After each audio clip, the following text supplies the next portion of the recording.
first thing investigators noticed was the silence. It pressed in unnaturally as they stepped into the small apartment, as though the walls themselves were holding their breath. On the floor lay Angie Dodge, 18 years old. Her life ended with a level of violence that seemed to belong somewhere else, not here, not in Idaho Falls. Nothing about the hallway outside prepared anyone for what waited inside.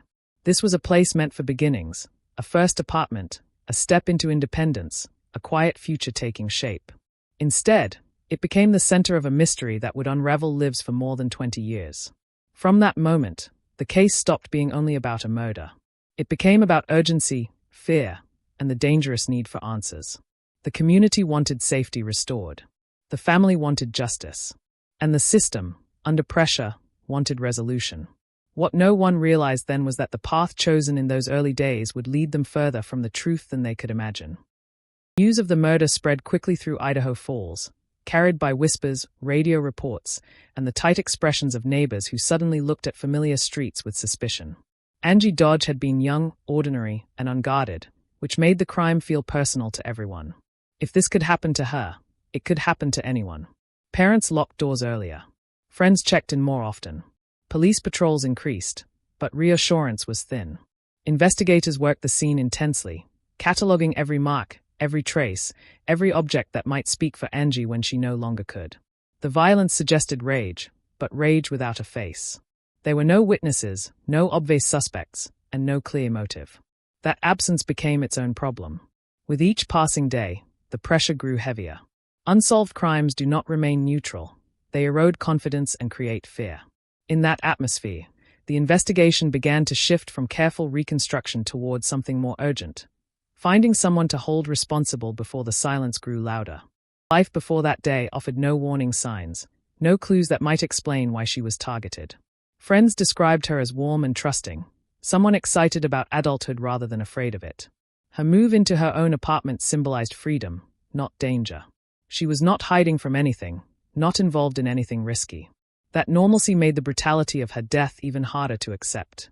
For her family, the grief was immediate and disorienting. One moment she was planning her future, the next she was gone, reduced in public conversation to evidence and timelines. They cooperated fully with investigators, believing the system would work as intended. They trusted that facts would lead to truth. In those early weeks, no one questioned that assumption. The focus was on progress, not reflection. But justice built on speed rather than certainty carries a hidden cost, one that would not become visible until much later. As leads stalled, investigators widened their net. Anyone who had crossed Angie's path, however briefly, became a potential thread worth pulling. In cases like this, proximity can start to look like guilt when answers are scarce. That was how attention eventually settled on Chris Tapp. There was no physical evidence tying him to the crime, no DNA, no fingerprints, no eyewitness placing him at the scene. What existed instead were loose associations and speculative connections, the kind that feel meaningful only when examined under pressure. Chris was young, inexperienced, and unprepared for the intensity of police interrogation. When he was brought in for questioning, he likely believed that cooperation would clear his name. Instead, it marked the beginning of a process that would reshape his life. The questions came again and again, circling the same points, suggesting possibilities, correcting his answers when they didn't fit. Over time, exhaustion blurred certainty. Fear filled the gaps.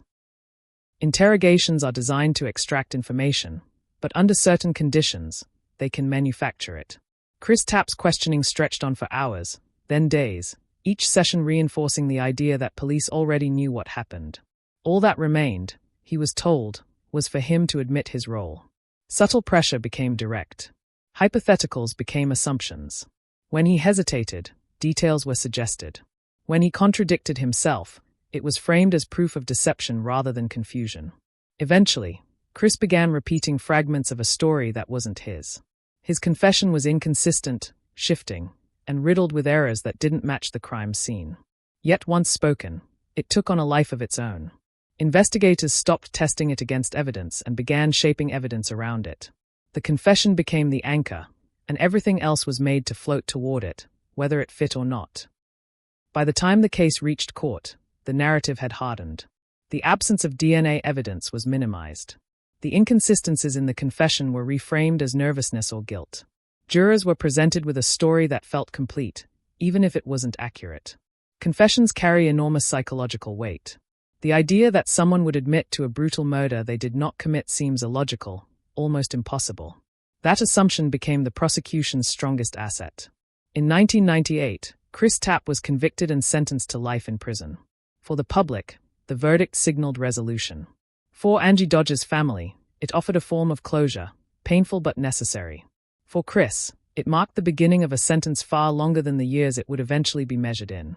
He entered prison proclaiming his innocence, a claim that echoed unheard against the finality of a guilty verdict. Years passed quietly. Angie Dodge's name receded from headlines, preserved mostly in memory and private grief. Chris Tapp became another inmate, his appeals denied, his story dismissed as denial. The system moved on. But time has a way of changing the balance between certainty and doubt. As DNA technology advanced, old evidence began to speak more clearly than it ever could in the 1990s. Samples preserved from Angie's case were re-examined using methods unavailable at the time of trial. What they revealed was devastating. The DNA did not belong to Chris Tapp. It never had. Instead, it pointed to an unknown male profile, one that had been overlooked for years because the case was considered closed. The foundation of the conviction began to crumble, not through opinion or argument, but through science. When investigators followed the DNA trail, it led them to Brian Lee Dripps, a man who had lived near Angie's apartment at the time of her murder. Unlike earlier speculation, this connection was not circumstantial. It was biological, undeniable, precise. When confronted, Dripps confessed. His account aligned with the physical evidence in ways Chris Tapp's never had. The truth emerged suddenly, but its arrival was anything but simple. Acknowledging it meant confronting decades of error. In 2017, Chris Tapp was released from prison, his conviction overturned.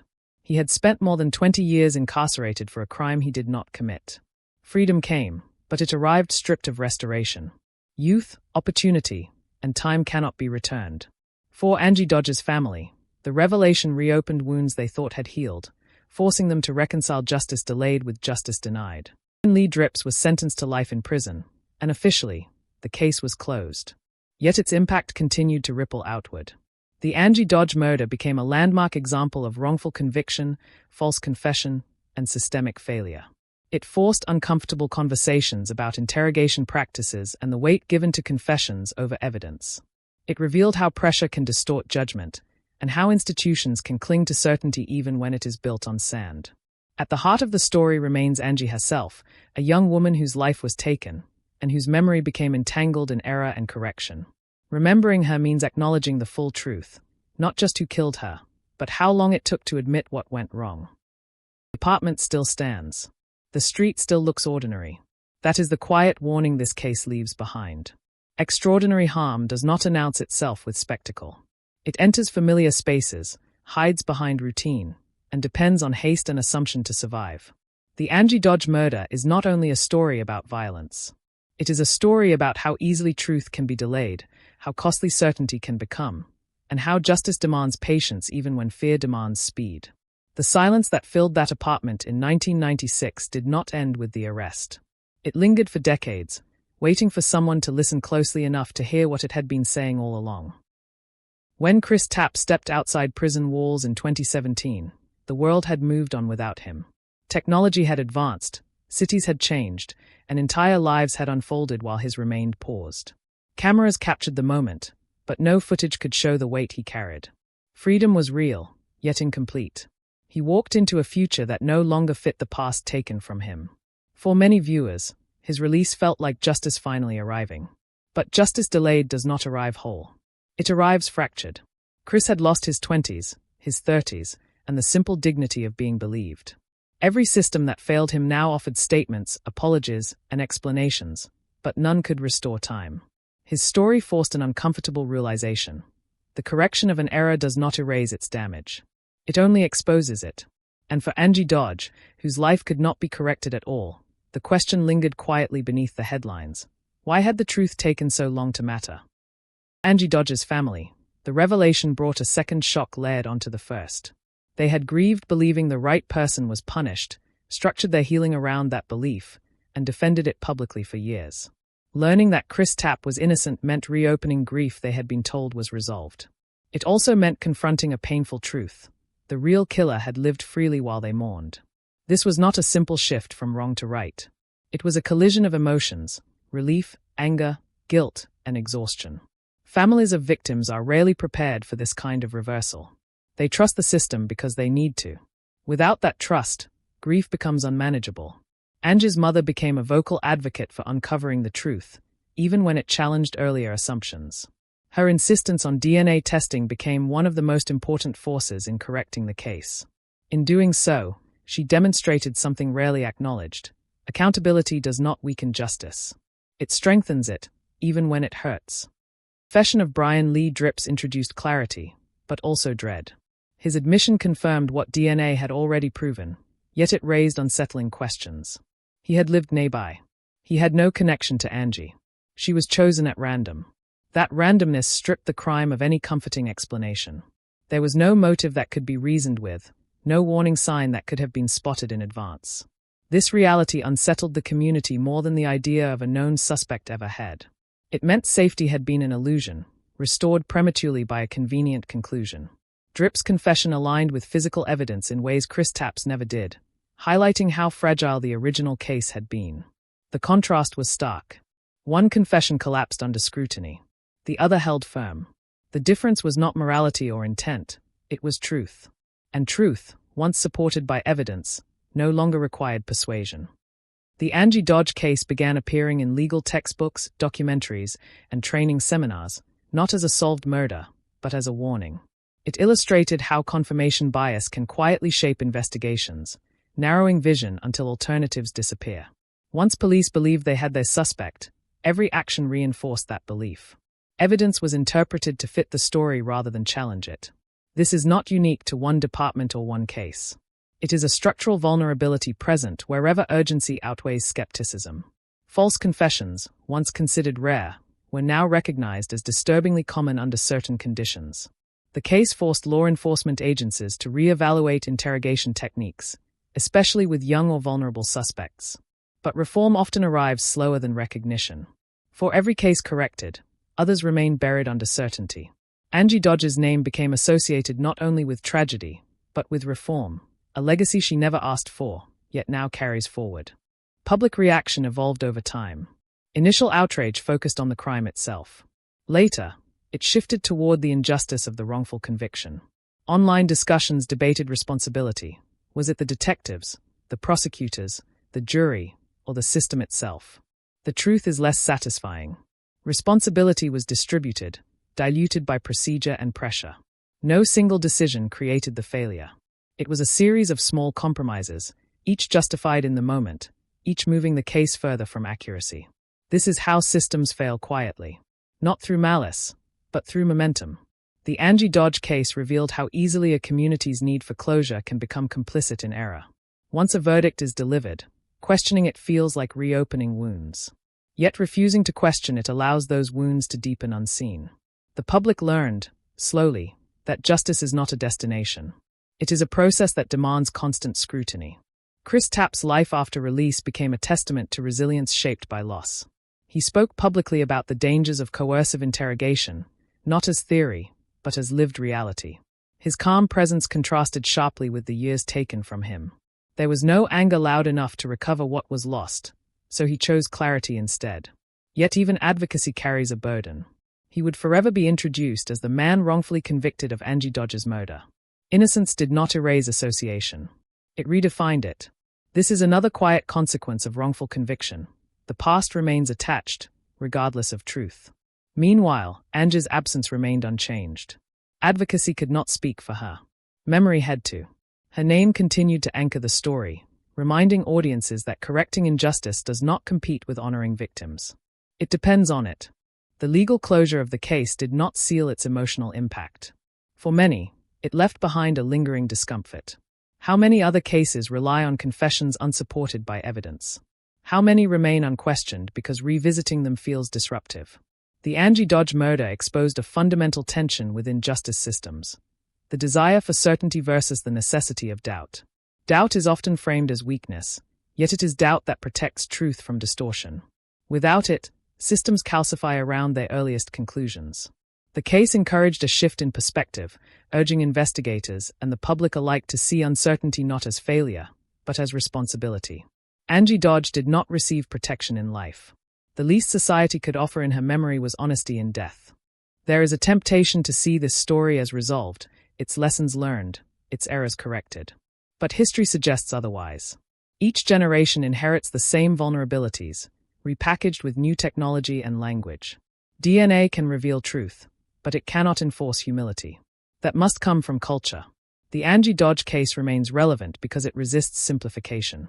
It does not end with triumph, only with awareness. Awareness that justice can misfire.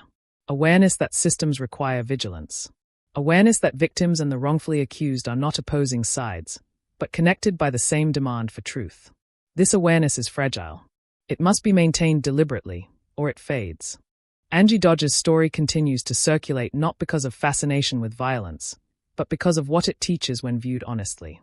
It asks viewers to sit with discomfort, to resist neat conclusions, and to recognize that good intentions do not guarantee good outcomes. Her life was brief, but its impact has extended far beyond what anyone could have imagined. In remembering her, the focus must remain balanced, honoring her humanity while confronting the failures surrounding her death. Forgetting either distorts the story. Memory, when handled responsibly, becomes prevention. The quiet apartment where Angie Dodge died no longer commands attention. Time has softened its edges, as it always does. But stories like this are not preserved by places. They are preserved by choices. The choice to question certainty. The choice to revisit conclusions. The choice to value truth over comfort. The Angie Dodge murder stands as a reminder that justice is not defined by speed or finality, but by accuracy and courage.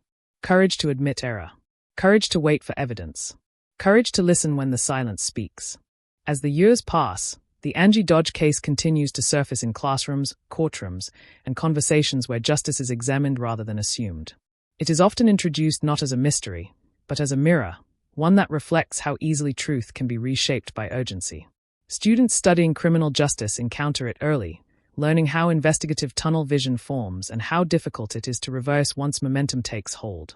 The case demonstrates that systems are not abstract forces.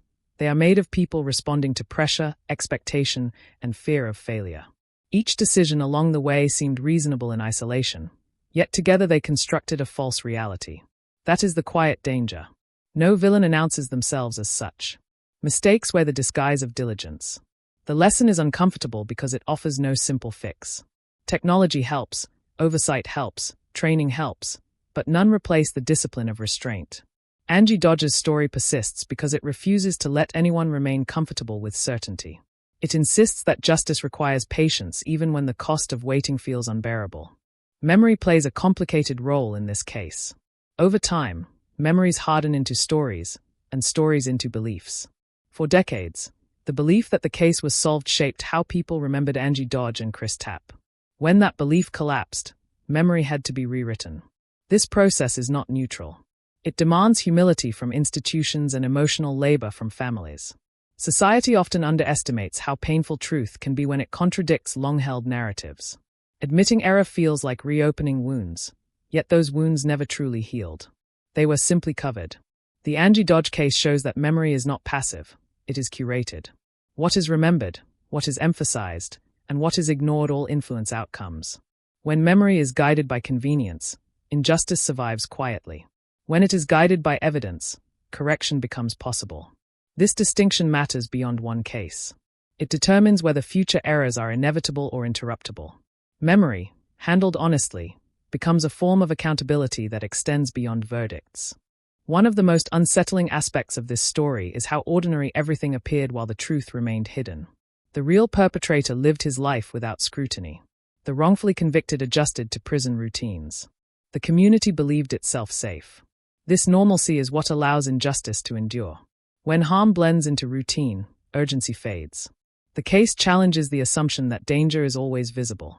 It suggests instead that some of the greatest risks lie in what feels settled and resolved. That is why revisiting closed cases matters, even when it feels disruptive. Closure achieved without accuracy is fragile. It cracks under scrutiny. Angie Dodge's murder reminds us that certainty should always be provisional, subject to re-evaluation as new tools and perspectives emerge. Progress does not come from defending past decisions, but from interrogating them honestly.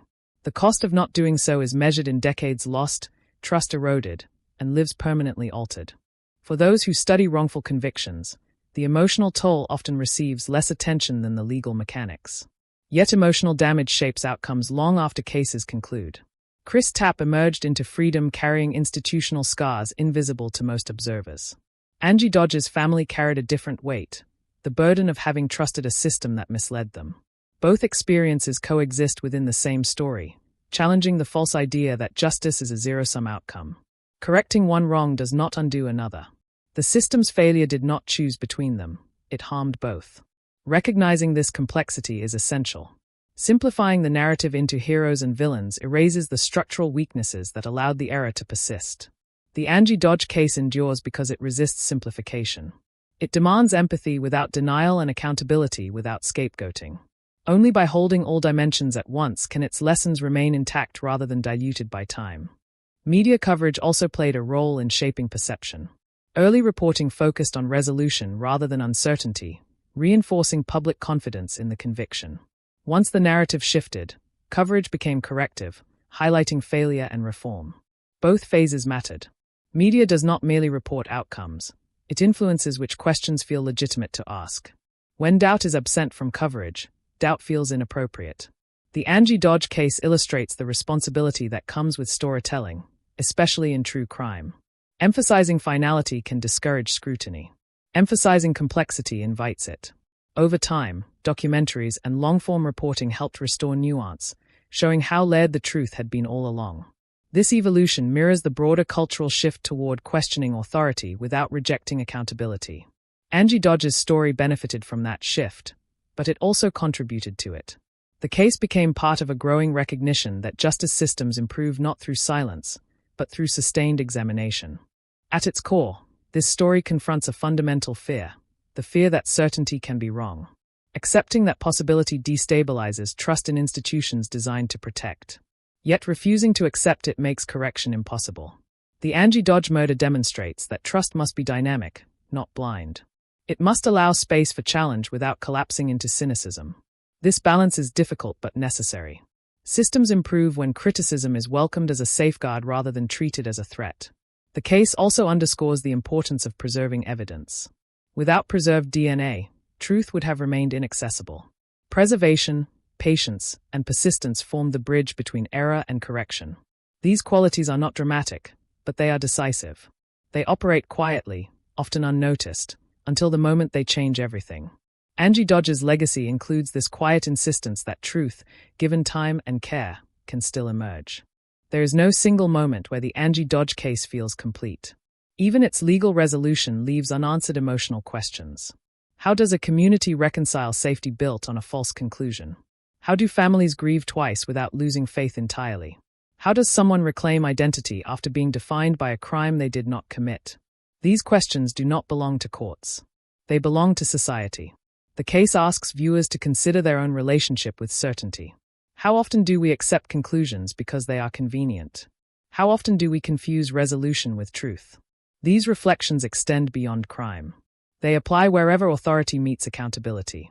Angie Dodge's story becomes a lens through which broader patterns emerge, reminding us that justice is not self-correcting without attention. It requires people willing to remain uncomfortable long enough for truth to surface. Time has softened public reaction but sharpened perspective. Distance allows patterns to emerge that proximity obscures. Looking back, it becomes clear how momentum shaped the investigation, how early assumptions narrowed later options. This retrospective clarity is valuable, but only if applied forward. The danger lies in treating past cases as anomalies rather than indicators. The Angie Dodge case was not an isolated failure. It was a visible one. Learning from it means institutionalizing doubt, encouraging review, and resisting the impulse to protect conclusions at all costs. Progress depends less on innovation than on discipline, the discipline to pause, to verify, and to admit uncertainty. Angie Dodge's story continues to matter because it models what happens when that discipline is absent, and what becomes possible when it is restored. Remembering Angie Dodge requires care. True remembrance resists sensationalism and centers humanity. She was not defined by the violence inflicted upon her, yet that violence shaped the legacy attached to her name. Honoring her means ensuring that legacy leads somewhere constructive. Each time her story is told responsibly, it reinforces the importance of evidence over assumption and patience over pressure. It reminds audiences that victims deserve not just swift answers, but accurate ones. Memory becomes an ethical act. It chooses truth over comfort and learning over closure. Angie Dodge's life, brief as it was, continues to influence how justice is discussed and pursued. That influence is not loud, but it is enduring. In the end, the Angie Dodge murder stands as a quiet warning rather than a finished chapter. It warns against haste disguised as efficiency and certainty mistaken for truth. It asks institutions to value correction as highly as conviction and asks the public to remain engaged even after verdicts are delivered. The story does not conclude with resolution, but with responsibility, the responsibility to question, to revisit, and to listen when silence persists. Angie Dodge's absence cannot be undone. The years lost to wrongful conviction cannot be restored, but meaning can still be drawn from what remains. Justice, imperfect and human, depends on that effort. The choice to learn from failure is what prevents repetition. And in that choice, Angie Dodge's story continues, not as a symbol of tragedy alone, but as a call to vigilance that does not fade with time.